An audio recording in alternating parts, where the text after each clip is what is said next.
Existe un lugar en la provincia de Valladolid cuya importancia a lo largo de muchos siglos ha dejado como herencia un patrimonio histórico sobresaliente.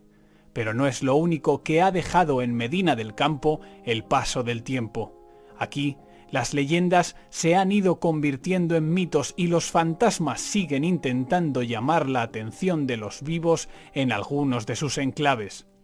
Me dispongo a adentrarme en uno de los municipios con más historia de Castilla y León, y más concretamente en dos de sus monumentos más sobresalientes.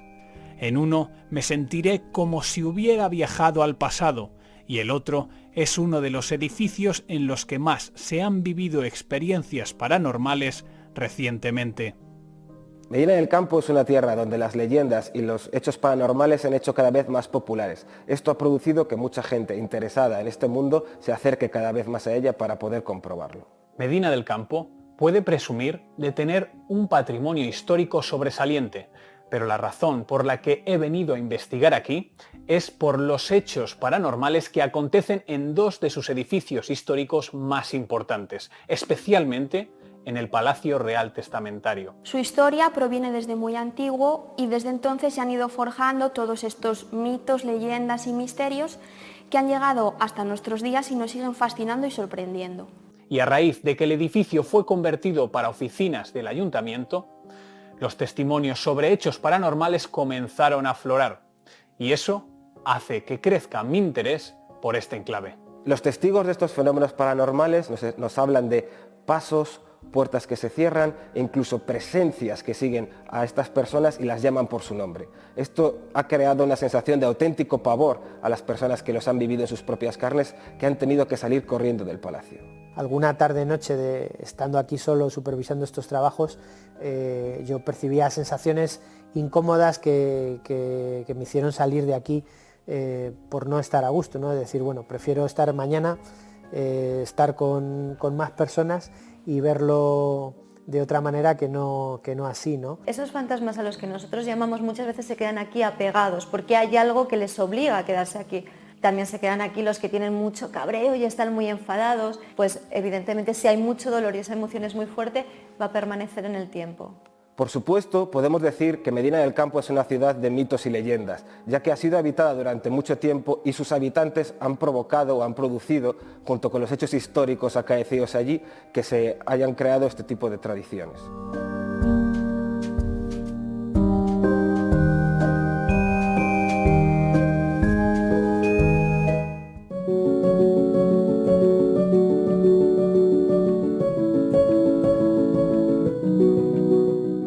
Medina del Campo es el tercer municipio más poblado de la provincia de Valladolid, y es que aquí el ser humano lleva habitando desde hace miles de años, y en tanto tiempo las leyendas y los misterios han aflorado y han crecido de sobremanera.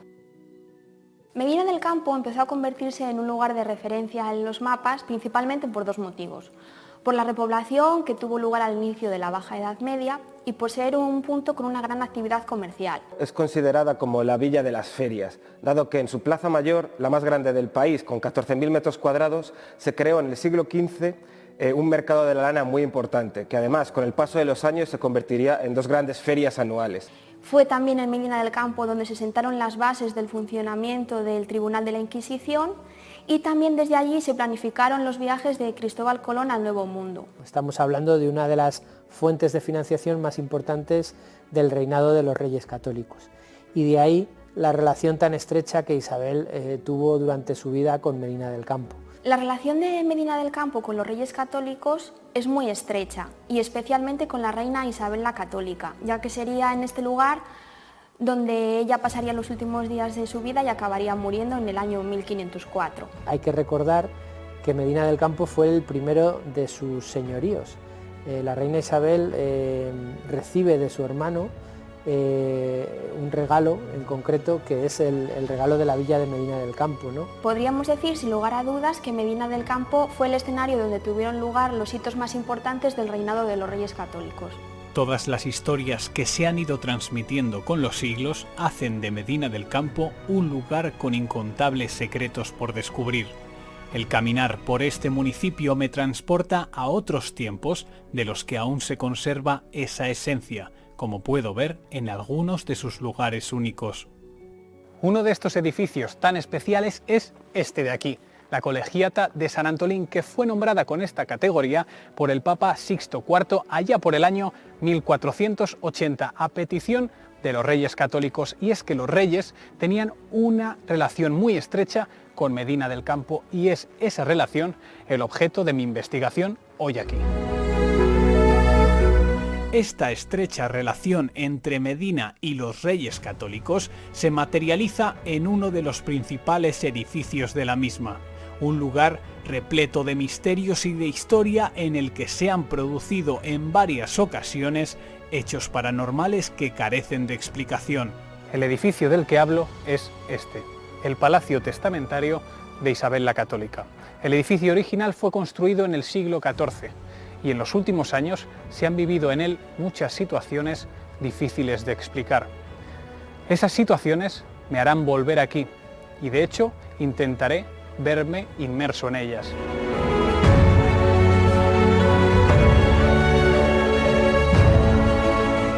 Comienzo mi investigación para conocer más a fondo la historia sobre el castillo antes de adentrarme en su lado más enigmático en busca de alguna evidencia fuera de lo normal.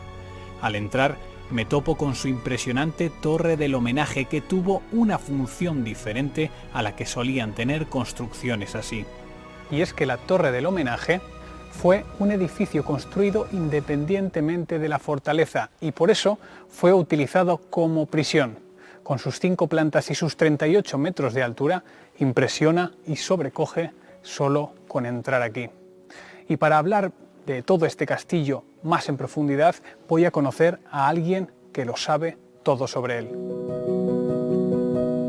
El castillo de la Mota fue construido como una fortaleza defensiva y militar, pero también ha sido utilizado como archivo y como prisión. Lo que la historia nos cuenta es que el castillo de la Mota fue construido por Juan II y posteriormente tuvo una reforma de ampliación ya durante el reinado de su hijo Enrique IV. Después del siglo XVI empezó su declive, entonces por eso las instancias interiores han desaparecido.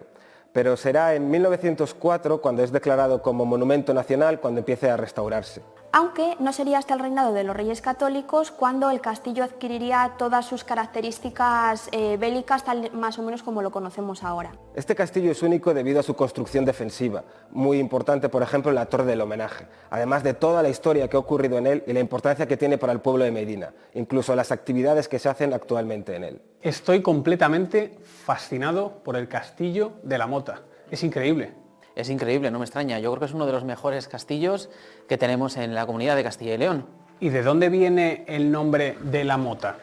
Pues se llama Castillo de la Mota porque está construido en una mota. Una mota es una pequeña elevación del terreno, una pequeña loma, una pequeña colina, una pequeña montaña. ¿Y cuándo se crea este castillo? Los orígenes, bueno, ya aquí en la Mota de Medina del Campo ya existía un poblado en la prehistoria, que ya tenía su propia muralla y su propio foso. Pero quizás luego la fortaleza más importante que hubo fue la que protegía la ciudadela medieval que había aquí en el siglo XII. Aprovechando un trocito, una esquina de esa muralla medieval de cemento, en la época de Juan II, el padre de la reina Isabel la Católica, y de Enrique IV, el hermano mayor, el medio hermano de la reina Isabel, entre ellos dos empezaron a dar forma al recinto interior del castillo. Y luego ya, en la segunda mitad del siglo XV, llegaron los Reyes Católicos y con una gran obra que hicieron en él lo convirtieron en una de las mejores fortalezas artilleras de aquella época, de la Europa del siglo XV. Este castillo, como muchos otros, por no decir prácticamente todos, ¿tiene alguna leyenda sobre su origen? Pues sí, hay una leyenda, la leyenda de Andrés Boca, que llaman aquí en Medina del Campo. Viene a decir que Andrés Boca era un labrador que había participado a favor del rey en algunas batallas, como la de las Navas de Tolosa, y empezaron a correr rumores de que fabricaban moneda. Entonces estos rumores empezaron a llegar al rey y el rey le mandó llamar. Andrés Boca le dijo al rey, efectivamente yo fabrico moneda en mi casa, pero antes de condenarme, me gustaría que me honrara con su presencia, enseñarle mi casa y que vea usted cómo yo fabrico moneda. Entonces el rey dijo que sí, llegó a la casa de este labrador, de Andrés Boca, y vio que en realidad lo que hacía es trabajar mucho. Y era la manera que tenía Andrés Boca de fabricar moneda, de hacerse rico, de tener dinero.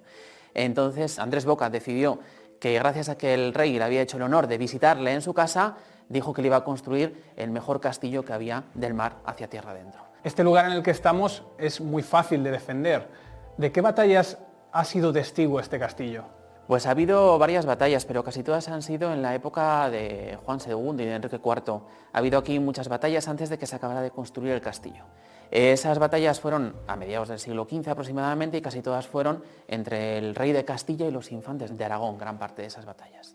Esta parte subterránea es muy interesante, pero si hay algo que me ha impresionado cuando he llegado al castillo es esa colosal torre que te recibe a la entrada.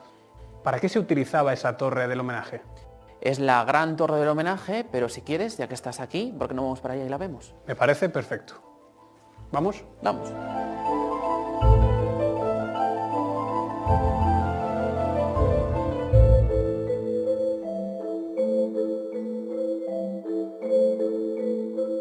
David, ¿cuántos metros hemos subido en altura?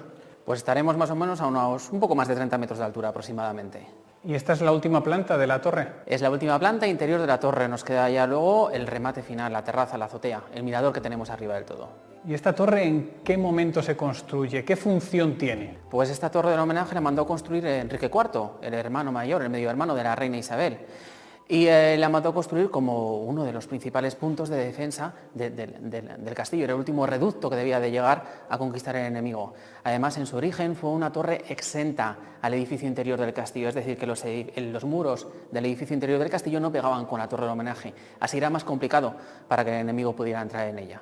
Además, tenía una única puerta colgada a 20 metros de altura. ¿Y esa puerta a 20 metros de altura, qué sentido tenía? El hecho de que a 20 metros de altura el enemigo no podía llegar a alcanzar esa puerta y era mucho más complicado el acceso. Por lo tanto, la torre se convertía en uno de los lugares más seguros del castillo. ¿Y esta torre tuvo alguna otra función? Sí, de hecho esta torre no ha tenido nunca los mismos usos que otras torres del homenaje de otros castillos, donde muchas veces nos encontramos salones, incluso dormitorios, alcobas, habitaciones. En este caso no, en este caso este castillo no es un castillo residencial, es una fortaleza defensiva donde vivían los reyes católicos, era en el Palacio Real de la Plaza Mayor.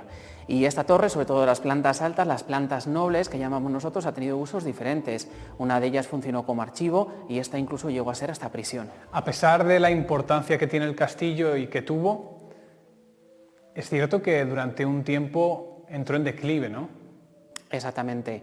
Parece ser que a partir del siglo XVII se empieza a abandonar, estuvo muchísimo tiempo abandonado, hay fuentes que nos dicen que estuvo unos 300 años abandonado, hasta que en el siglo XX lo declaran monumento. ¿Cómo se conservaba el castillo después de más de 300 años de abandono? Pues esto que estamos viendo estaba en buen estado. Lo que se puede decir que lo que se hizo para soportar la batalla había aguantado el paso del tiempo y esos 300 años de abandono. Las murallas, la barrera defensiva, la torre del homenaje en la que estamos.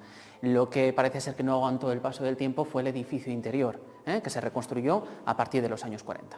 ¿Eso incluiría ese maravilloso patio que hay a la entrada? Exactamente, es el edificio que está alrededor del patio de armas del castillo. Pues si te parece, David, vamos a visitar el patio de armas y me cuentas un poco más sobre él. Perfecto, vamos para allá.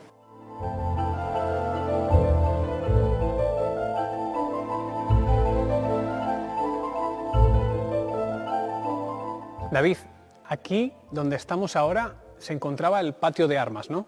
Eso es. Pero todo esto es mucho más nuevo. Eso es también. Hay que tener en cuenta, como decíamos antes, que el castillo estuvo abandonado unos 300 años. A lo largo de ese abandono, el edificio que había aquí dentro se vino abajo. Y en los años 40 del siglo XX deciden hacer una labor arqueológica, averiguaron cómo era el edificio que había aquí en la época de los Reyes Católicos y lo levantaron lo más parecido posible. También hay que tener en cuenta que había muchas partes, claro, que no tenían ni idea de cómo eran. En vez de inventárselas, decidieron hacer otra cosa. En aquella época decidieron copiar partes de edificios de la época de los Reyes Católicos y traerlos aquí al castillo, como esta fachada que tenemos aquí. Esta no es la fachada original. No, esta es la copia de la fachada del Hospital de la Latina de Madrid. ¿Y hay más partes del castillo que sean como esta? Bueno, algo así, porque en realidad son copias, no son partes originales, no han traído la fachada de allí de Madrid, la han traído aquí en este edificio. De hecho, podemos seguir viendo la original que está en la Escuela de Arquitectura de Madrid. También esa belleza, yo creo que se compagina perfectamente con esta magia que se siente, es como transportarse, ¿no?, a otra época de una manera muy realista, ¿no?, porque al final todo está tan bien conservado que sientes de verdad que estás allí en ese momento. Exactamente, además una de las maneras que tenemos nosotros para que la gente que viene a visitar y descubrir la historia del castillo se traslade de esa manera, como tú dices, a aquella época, la época de esplendor del castillo, es a través de las visitas teatralizadas que tenemos, unas visitas con las que subimos a la Torre del Homenaje, en la que unos actores caracterizados y ambientados en aquella época hacen viajar al visitante a la época de esplendor del castillo. Bueno, David, pues ahora yo, sabiendo todo lo que me has contado tú sobre la historia, voy a intentar explorar este castillo y verme inmerso en aquellos tiempos, en aquel momento en el que se construyó y todo eso que tú me has contado. Así que muchas gracias por todo y nos vemos.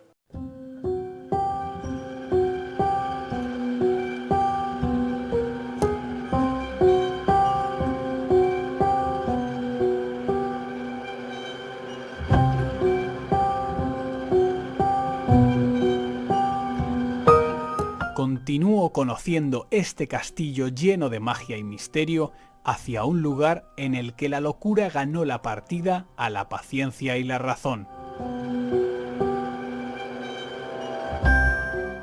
Este castillo de la Mota tiene rincones únicos, rincones muy especiales como en el que me encuentro ahora mismo. Es el llamado Peinador de la Reina y aquí se dice que Juana, la hija de Isabel la Católica, pasaba las tardes de ese encierro que se produjo entre el otoño de 1503 y la primavera de 1504. Muchas veces, estando aquí, se paraba a pensar y a mirar por la ventana. Y yo, estando en este mismo lugar, me planteo, si ella hubiera podido ver por esa ventana ese futuro que le esperaba de traiciones, de encierros, quizás su vida habría podido ser muy diferente.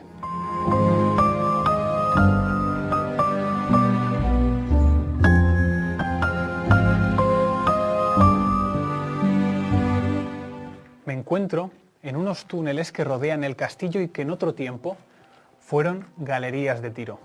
Desde aquí los soldados apostaban los cañones para defender el foso en estas ventanas. La parte de abajo era donde se colocaba el cañón y la parte de arriba era una ventana que servía para iluminar pero también para ventilar, porque en esta zona se generaba un humo muy denso. Para ventilar también ayudaba estas claraboyas que están situadas a lo largo de todo el corredor. Era una zona donde se vivían las batallas y donde muchos soldados lucharon por sus vidas.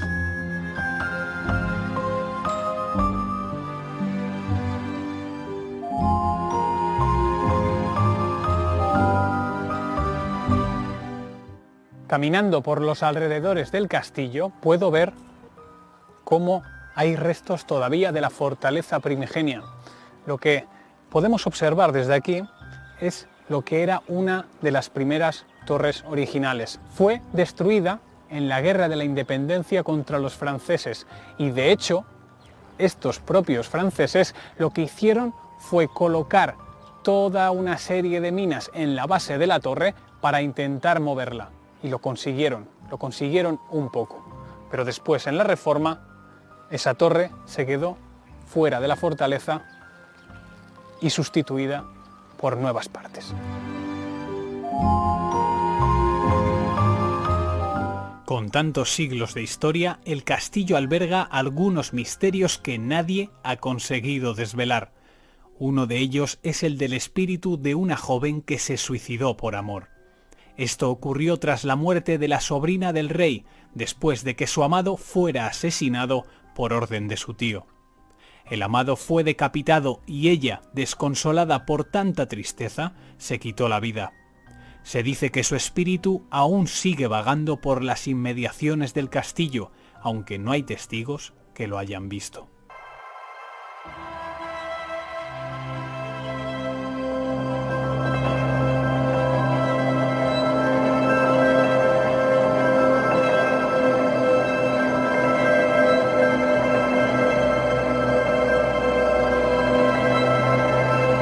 Para ver si tengo suerte y soy el testigo o de los primeros testigos de encontrar al fantasma, voy a hacer un barrido fotográfico por todo el castillo en las principales estancias.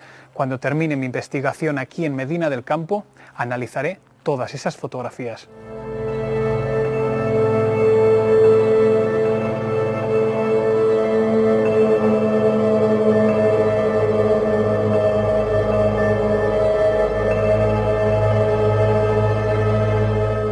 La parte más tediosa de los barridos fotográficos no es otra que la impotencia de no poder ver si se capta algo en el momento en el que fotografías el lugar.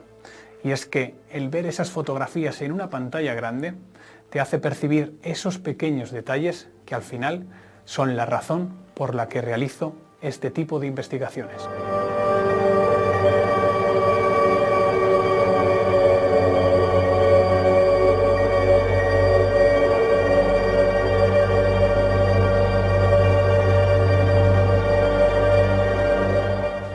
Creo que ya tengo suficientes fotografías del Castillo de la Mota, así que doy por concluida mi investigación aquí. Ahora me dirijo a un lugar más especial. Un emplazamiento enclavado en el centro de Medina del Campo, en el que se han vivido hechos inexplicables a lo largo de toda su historia y que recientemente ha tenido más de un suceso paranormal. Me refiero al Palacio Testamentario.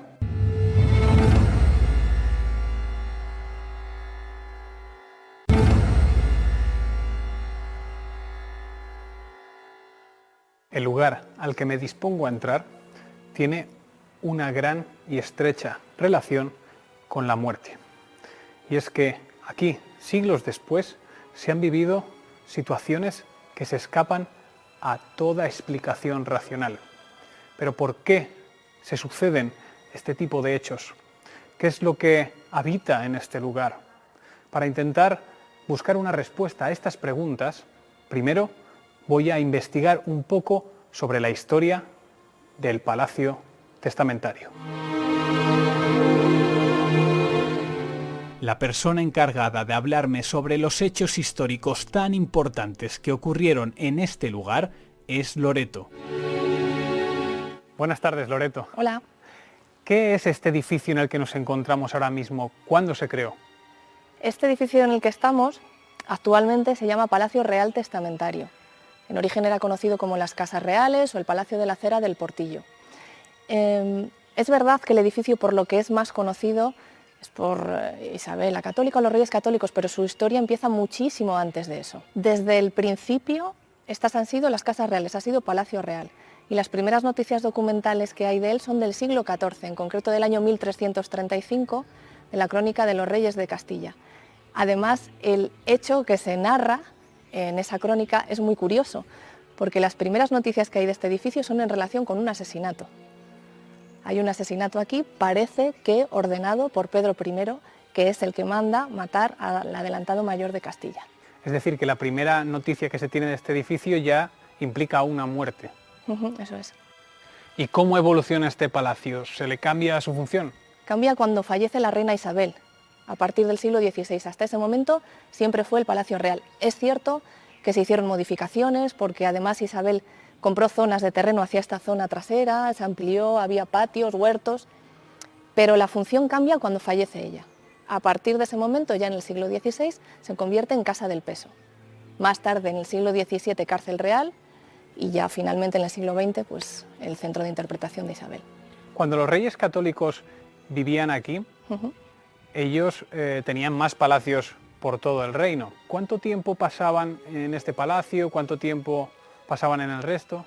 No había un tiempo fijo de residencia en cada uno de ellos. En ese momento la corte era itinerante y dependiendo de las necesidades que ellos tenían, si se convocaban cortes en Toledo, iban a Toledo, o en Santiago a Santiago, o aquí porque era necesario. Por ejemplo, aquí se firmó el tercer viaje de Colón. Entonces ellos se iban moviendo y residían en los lugares en los que lo necesitaban. ¿Por qué decide la reina Isabel terminar sus días aquí? Hay algunos historiadores que piensan que la reina Isabel tenía claro que iba a venir aquí a morir, porque cuando ella ya estaba enferma, manda que preparen estas casas. Además, ella tuvo que venir un año antes, aquí, en noviembre de 1503, porque se encontraba su hija Juana en el Castillo de la Mota, pero todo esto ya estaba preparado. He oído que tenéis una recreación de la habitación donde murió la reina Isabel. ¿Podríamos ir a visitarla y me sigues contando sobre ello? Subimos a verla y allí seguimos hablando de Isabel. Vamos.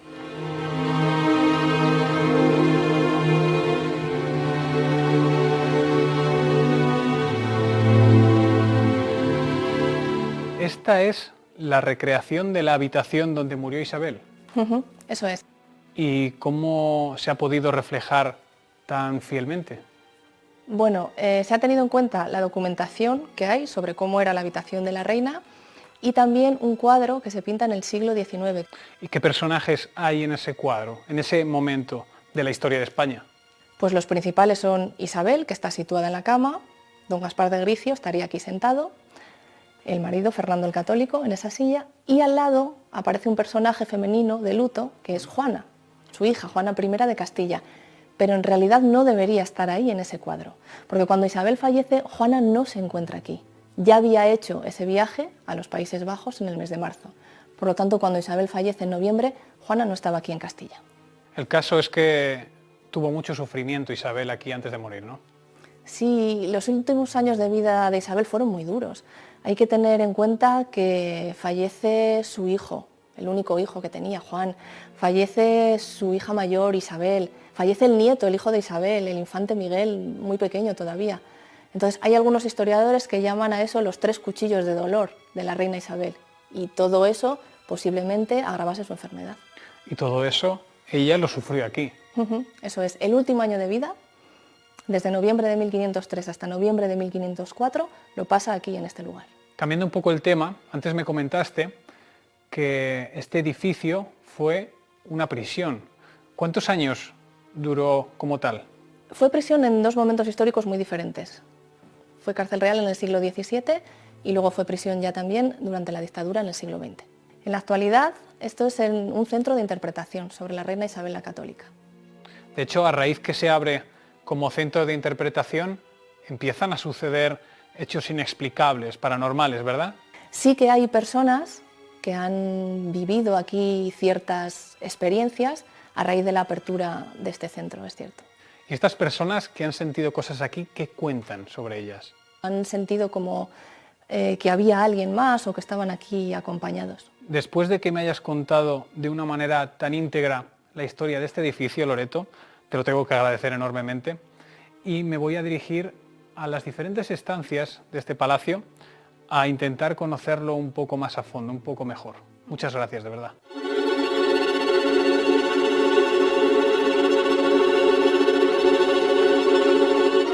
El hecho de que el palacio fuera utilizado como prisión durante la posguerra puede haber provocado que numerosas energías negativas se queden en este lugar impregnadas para siempre. Quizás toda esta energía es la culpable de que se hayan producido durante estos últimos años tantos fenómenos paranormales. Ruidos, presencias extrañas, voces en la lejanía, todo un amplio abanico de experiencias que no pueden olvidar nuestros protagonistas.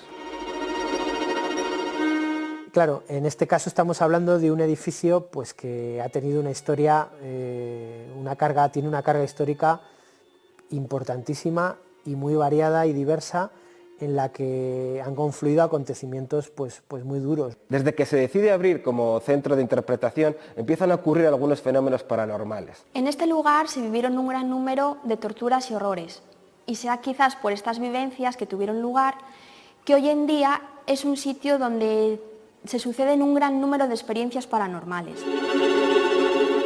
Esos hechos no pasaron inadvertidos y cada vez se empezaron a producir más a menudo. El tiempo pasaba y los testimonios iban aumentando. Por ello, el palacio empezó a adquirir cierta relevancia en el ámbito paranormal. Es cuando compañeros de trabajo comienzan a contar un poco sus experiencias en torno al edificio, ¿no? A esas, sobre todo, sensaciones extrañas y difíciles de explicar, pero desagradables en el fondo, de inquietud cuando uno está aquí solo, ¿no? voy a conocer en persona uno de estos testimonios estremecedores y llenos de misterio. Quiero conocer lo máximo posible todo lo que ha sucedido aquí antes de realizar mi inmersión. ¿Cuándo entraste tú a trabajar aquí en el centro de interpretación? Aquí como tal estuve puntualmente y no volví ya hasta el año 2016, 2 años después. Antes de entrar aquí, ¿habías escuchado algún rumor sobre hechos paranormales que hubieran sucedido? No, para nada. Nadie hablaba de eso. Después sí que me enteré que había gente que ya había visto algo y había vivido cosas aquí, pero yo en el momento que entré no sabía nada. O sea que hay cierto ocultismo respecto a eso, ¿no? Sí, aquí sí. ¿Y a qué crees que se debe? Pues principalmente a que la gente se pueda burlar, o se lo pueda tomar a risa, no se lo tomen en serio. Yo creo que es más que nada eso, la gente que ha vivido aquí cosas extrañas o de difícil explicación, vamos a decir, no lo contaba precisamente por eso, porque si lo cuentas me van a tomar por loco, se van a reír o van a decir que me lo he inventado, básicamente. ¿Y a ti alguno de tus compañeros te llegó a contar alguna situación extraña que viviera?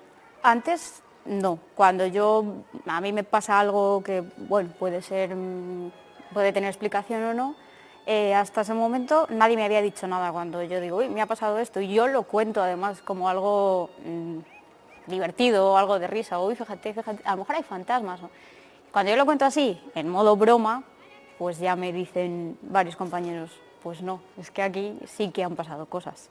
O sea, que es en el momento en el que tú cuentas anecdóticamente lo que te pasó, en el momento en el que tú descubres que hay algo mucho más detrás, sí. ¿no? Sí, fue en ese momento. Porque yo vengo una noche aquí, porque estábamos celebrando la feria renacentista, cuando ya estoy apagando las luces, una de las puertas empieza a cerrarse muy despacio. Claro, yo lo primero que pienso es que ha entrado alguien, se ha metido alguien y voy a intentar acercarme a ver si hay alguien. Y ya cuando me voy a acercar poco a poco, la puerta se cerró de golpe. Claro, yo salí corriendo. Eso es lo primero que hice porque me asusté. Dije, si hay alguien, como si no hay nadie, me da miedo igual. Luego sí que es verdad que volví y la puerta sí que seguía cerrada, pero es que esa puerta no se cerraba nunca. Era una de esas puertas que siempre, desde que había estado trabajando yo 2 años antes, nunca jamás la vi cerrada, que era la puerta que da a los baños de abajo. Y al día siguiente yo lo cuento como anécdota, se lo cuento a uno de mis compañeros. Digo, uy, fíjate lo que me pasó ayer, pero en plan broma. Y me dijo, no te rías tanto, que a lo mejor sí que están pasando cosas. Al final, cuando ves que no eres la única que ha tenido esas experiencias, sino que hay más que las han vivido, ¿qué experiencias te contaron? Pues sobre todo oír pasos y puertas que se cerraban cuando no había nadie más aquí. Alguna otra compañera me contó pues que a veces cuando venía a trabajar sola pues que notaba como que había alguien, que la estaban mirando. Entonces ella como que no estaba cómoda porque pensaba que alguien había entrado y miraban y no había nadie. O sea, como que había alguien. Siempre es la sensación de que hay alguien. ¿Y tú cómo te tomaste todo eso que te contaban después de haber vivido eso? Yo nunca me he burlado de estas cosas, pero no me las creía tampoco. Entonces ya empiezas a verlo de otra manera. A lo mejor tiene explicación y posiblemente la tenga, pero a día de hoy yo no encuentro una explicación para esto, mis compañeros no encuentran explicación para otras situaciones un poco más duras que han vivido aquí, entonces a lo mejor es que hay algo. A lo mejor yo puedo decir, me ha pasado esto y ahí queda la cosa, pero cuando es mucha gente de muchos distintos años y que ha estado haciendo aquí distintas cosas, que siente cosas así, no nos vamos a poner todos de acuerdo para decir, oye, vamos a inventar todo esto para... No es así. Te lo puedes creer o no te lo puedes creer. Quienes lo hemos contado y lo hemos hablado, no tenemos nada que ganar, al revés. Pues muchas gracias de verdad por tu testimonio, Elena. Nada. Ha sido un placer escucharte y ahora mismo voy a intentar verme inmerso y aislado en este Palacio Real Testamentario.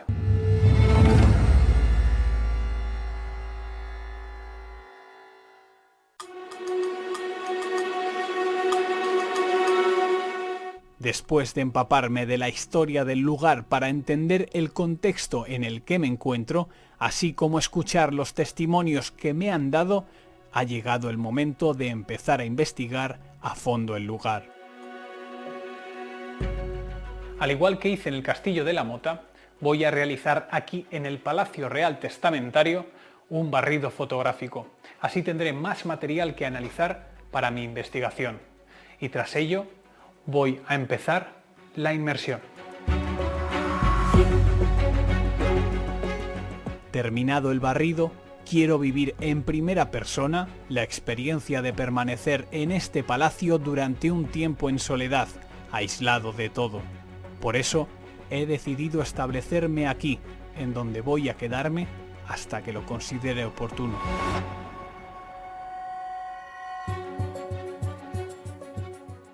Ya estoy situado en esta sala tan especial, listo para realizar el aislamiento.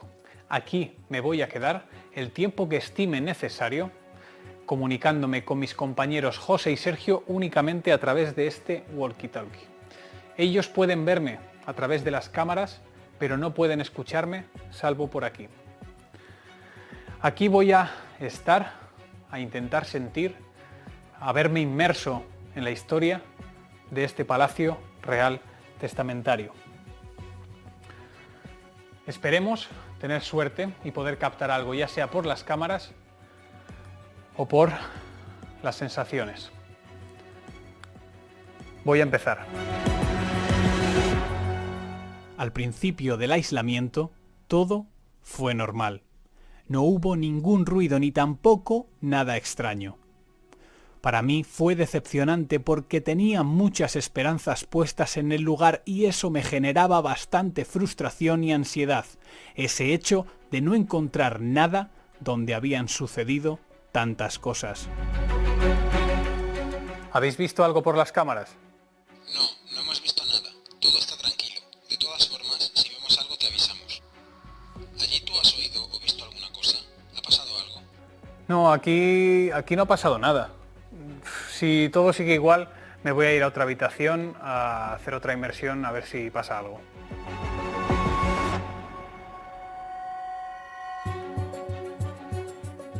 El tiempo sigue pasando y lo que aumentan en mí son los pensamientos sobre lo que me han contado respecto a este lugar. Toda la historia del emplazamiento, todos esos hechos que me han contado que han ocurrido aquí. Todo eso se viene a mi cabeza y empiezo a asimilarlo junto con el agobio de intentar encontrar algo fuera de lo normal. Acabo de escuchar unos pasos muy cerca de aquí. Estamos viendo las cámaras y nosotros no vemos nada extraño. Aquí en la sala no, justo al lado, cerca, por esa dirección. No se escucha nada. No se ve ni se escucha nada. Bueno, yo os juro que he escuchado algo que creo que eran unos pasos. Vale, te creo, cálmate. Estate atento por si acaso vuelves a escucharlos, nos avisas y ya está. Mira, si vuelvo a escucharlos, voy a ir tras ellos. Si vemos algo fuera de lo normal, te decimos.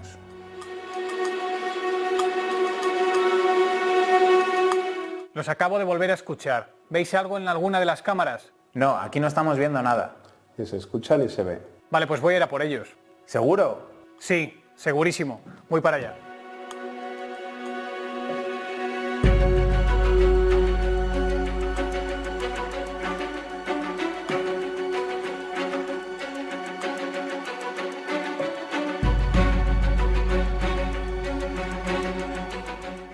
Aquí no veo absolutamente nada, pero es que los ruidos venían de esta dirección, estoy seguro. ¿Vosotros estáis viendo algo por las cámaras? ¿Estás seguro de que has visto algo? Porque nosotros no hemos visto nada. No, es que venían de aquí al lado, es que estoy seguro. Es que dile que no se ve nada. Te repito, no estamos viendo absolutamente nada. Pero voy a entrar en la habitación a ver si hay algo.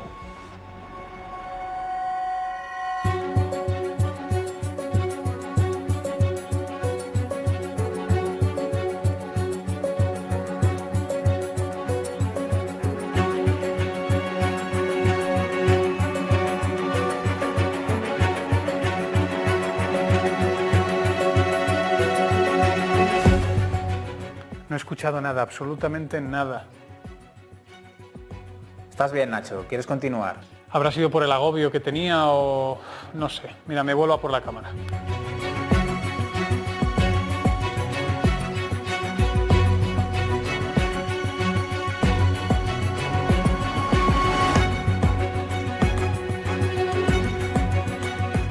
Creo que lo que me acaba de suceder ha sido fruto de la sugestión que se ha generado en mi cuerpo, en mi cerebro, después de haber escuchado todas esas historias que he aprendido durante mi estancia aquí en el Palacio Real. Quizás esos pasos estaban en mi cabeza, quizás los he creado yo, y esa creación me ha hecho reaccionar como acabo de hacerlo. De hecho, mis compañeros Sergio y José no han visto nada en las cámaras, pero yo creo haberlos escuchado, aunque también soy consciente de lo importante que es la sugestión en estos casos, y creo que aquí he sido víctima de ella. Es una lástima no haber podido captar nada. Me voy un poco decepcionado conmigo mismo en ese aspecto, pero muy contento de haber podido investigar un lugar con tanto misterio y con tanta historia. Aquí termina mi inmersión. Estas son algunas fotografías tomadas en los barridos que llevé a cabo en el castillo y en el Palacio Real Testamentario. Lamentablemente, tampoco he podido encontrar nada en ninguna de ellas, o eso pensaba hasta que llegué a esta foto. Aquí, aunque sea un leve detalle, podemos observar esa pequeña luz. Vamos a aumentarla. Justo ahí se puede ver un pequeño orbe de luz. Los orbes suelen ser pequeñas partículas redondas y luminosas que nos pueden indicar energías que se encuentran en un lugar. Es diminuto y casi pasa desapercibido, pero ahí está. Vamos a verlo un poco más cerca. Este pequeño orbe ya da sentido a todas las pruebas que hemos hecho. Medina del Campo es tierra de misterios y de aquí nos llevamos esto aparte de todo lo que hemos aprendido. Hay energías positivas como pueden ser las energías angélicas, los maestros, los guías, etcétera, etcétera. Que esas se representan de otra forma totalmente diferente. Se suelen representar más en forma de luz, ¿de acuerdo? O a veces se representan como avatares. ¿Para qué? Para que podamos identificar qué clase de energía es, porque son energías como muy sutiles, pero a veces sí que utilizan avatares para que los podamos reconocer. Cuando entré en el Palacio Real Testamentario, me vino a la cabeza todo lo que había estado investigando sobre él previamente. Eso, junto con los testimonios que estuve escuchando a lo largo de todo el día, me hizo creer firmemente que en mi inmersión iba a encontrar algo. Pero el tiempo pasaba y no conseguíamos captar absolutamente nada. Hay veces que las personas consiguen o no consiguen capturar psicofonías, porque puedes ir a un sitio donde sabes que va a salir una psicofonía sí o sí y en ese momento pues no encontrarla. Y hay otras veces que estás en un sitio y sin embargo de una forma natural aparece una psicofonía sin ni siquiera ir a buscar nada. Eso me generó unos nervios, una ansiedad, un agobio que junto con esos pensamientos que tenía de antes hicieron que brotara completamente mi sugestión y no pudiera controlarla. Desde mi teoría o desde lo que yo he podido estudiar o investigar, para mí tiene mucho que ver la persona que está grabando esa psicofonía. Por desgracia me di cuenta tarde, pero creo que aquí en Medina hemos aprendido hoy una valiosa lección. Y es que la sugestión también juega un papel muy importante. Y es que el más allá entra en contacto cuando quiere, no cuando queremos nosotros.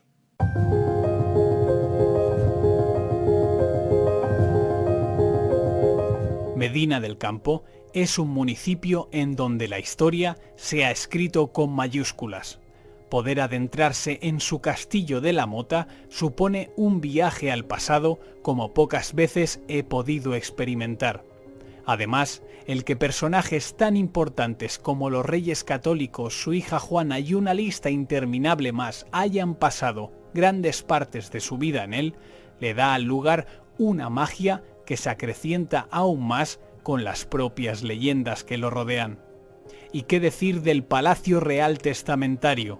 Escondido en la Plaza Mayor con una diminuta entrada, oculta tras sus puertas uno de los relatos más importantes de la historia de nuestro país, y junto con esos relatos, hemos de sumarle todos los hechos paranormales que lo han poblado en los tiempos recientes. Su misterio es inabarcable, tanto como la grandeza de este municipio que jamás podré olvidar.